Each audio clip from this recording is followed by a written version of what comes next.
ဖေးဒါယုံသွားရမယ်နော်ဟောအေးဒါလူဆိုင်ပြီးသွားအောင်နော်စိတ်ချပါဖေးရဲ့ဩပြီးတော့အဖေနဲ့မြဖို့လိုအပ်တဲ့စီဒါဒီနေ့တခါတည်းဝယ်ခဲ့မယ်နော်ပြီးရင်ဘာစားခြင်းလဲစဉ်းစားထားလိုက်ဒါယုံစင်တာနဲ့ဖုန်းဆက်လိုက်မယ်ကောင်းပါပြီဗျာကဲဒါသွားတော့နောက်ကြနေဦးမယ်နော်ဟုတ်ပြီဟုတ်ကျွန်တော်သားလေးကအခုဆိုရင်ဘွဲရပြီးတော့လုပ်ငန်းခွင်တော်ဝင်နေပြီဗျာဒါပေမဲ့ तू ဒီလိုအခြေအနေရောက်ဖို့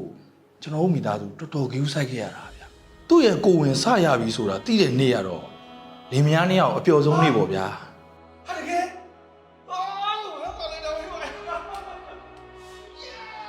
အဲ့လိုနဲ့လင်မယားနှစ်ယောက် तू ကြမ်းကြမ်းမာမာမွေးဖွားလာနိုင်မှုအနေထိုင်အစားအသောက်အစားရယူဆိုင်နေနေသူကြမ်းကြမ်းမာမာမွေးဖွားလာနိုင်မှုစောင့်နေကြတာပေါ့ဗျာဒါပေမဲ့မထင်မှတ်ပဲလူလောကတွေကိုစောရောက်လာခဲ့တယ်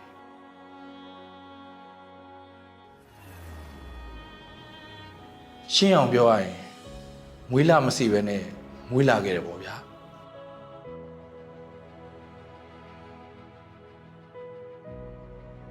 ဒါဟာကဘာတဝမ်းကလေး10ယောက်မှာတယောက်ဖြစ်တတ်ပါတယ်ဒါပေမဲ့ကျွန်တော်တို့သားဦးလေးဒီလိုမွေးဖွားလာတော့အတွေ့အကြုံမရှိတဲ့ကျွန်တော်တို့မိဘတွေမှာစိတ်ပူတာတွေရောဘလို့ပြုစုရမယ်ဆိုတာတွေပါကျွန်တော်တို့လင်မယားနှစ်ယောက်အကြက်ရိုက်ကုန်ပါတယ်လားမစေပဲမွေးလာတဲ့ကျွန်တော်သားဦးလေးအတွက်လိုအပ်တဲ့ကျန်းမာရေးစောင့်ရှောက်မှုအချိန်မီပေးနိုင်မှုရကျွမ်းကျင်တဲ့ဆရာများရဲ့အကြံပေးသင်ကြားပြသတာတွေကိုလိုက်နာဆောင်ရွက်ခဲ့ရတယ်ပထမဆုံးကတော့မွေးပြီးချင်းတနာရီအတွင်းထိရောက်ပြီးအသက်ကပြုစုစောင့်ရှောက်မှုဖြစ်တဲ့ immediate skin to skin လို့ခေါ်တယ်မိခင်နဲ့ကလေးအသားချင်းထိကပြုစုစောင့်ရှောက်မှုလုပ်ရပါတယ်အဲ့လိုစောင့်ရှောက်ပေးလိုက်တဲ့အကျိုးကျေးဇူးကကျွန်တော်သားလေးအတွက်နှွေးထွေးလုံခြုံမှုပေးနိုင်တဲ့အပြင်မိခင်တို့စတင်တိုက်ကျွေးဖို့ရအများကြီးအထောက်အကူဖြစ်သွားတယ်ဒီလောက်တဲ့နေမဟုတ်ဘဲနဲ့ကျွန်တော်သားမှာလားမစီပဲမွေးတဲ့ကလေးတွေမှာဖြစ်တဲ့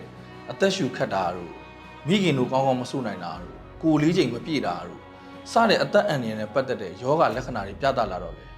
ကျွန်တော်တို့အခြေခံပြုစုစောင့်ရှောက်မှုနဲ့မလုံလောက်တော့ပြန်ပါညှို့ဖို့လက်ခံရအဆင့်မှာရှိတဲ့ကလေးဆရာဝန်တွေစီတွားရောက်ပြသပြီးယောဂဘိုးမွန်အောင်ကာကွယ်တာတွေ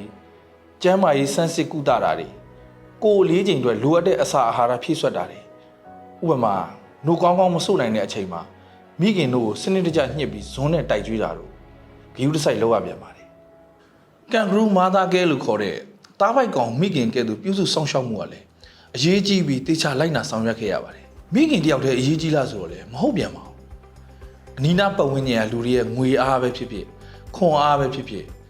ဖေးမမှုတွေကလည်းကျွန်တော်သားလေးအခုလိုအနာဂတ်ဘဝလှပအောင်ပံ့ပိုးကူညီရရောက်ပါတယ်ပြီးတော့ကမ္ဘာ့ကျန်းမာရေးအဖွဲ့ကလည်းအခု2025ခုနှစ်ကစလို့နှစ်စဉ်နှစ်တိုင်းနိုဝင်ဘာ18ရက်နေ့ကလာမစိကလေးများနေ့အဖြစ်ကမ္ဘာ့ကျန်းမာရေးပြက်ကလေးမှာတရားဝင်ထည့်သွင်းလိုက်ပြီပဲဖြစ်ပါတယ်ဒါဟာလည်းကျွန်တော်တို့လိုလာမစိကလေးများမိဘတွေအတွက်အတိမတ်အပြုခံရတာတွေရောဒီကလေးတွေရဲ့အရေးကြီးမှုကိုပါမိမောင်းထိုးပြနေပါတယ်အခုဒီဗီဒီယိုကြည့်ရှုနေတဲ့မိဘပြည်သူတွေလည်းမိမိပတ်ဝန်းကျင်မှာလာမစေဘဲမွေးဖွားလာတဲ့ကလေးတွေတွေ့ရင်မိခင်တွေတွေ့ခဲ့လို့ရှိရင်သူတို့အသက်ရှင်ရေးနဲ့ဖွံ့ဖြိုးတိုးတက်ရေးအတွက်လိုအပ်တဲ့ကျန်းမာရေးအသိပညာပေးဘူးတုတိုင်းနဲ့ပံ့ပိုးကူညီရင်လာမစေကလေးများအနာဂတ်တောက်ပါရေးစောစီးထိရောက်စွာစောင့်ရှောက်ပေးကြပါစို့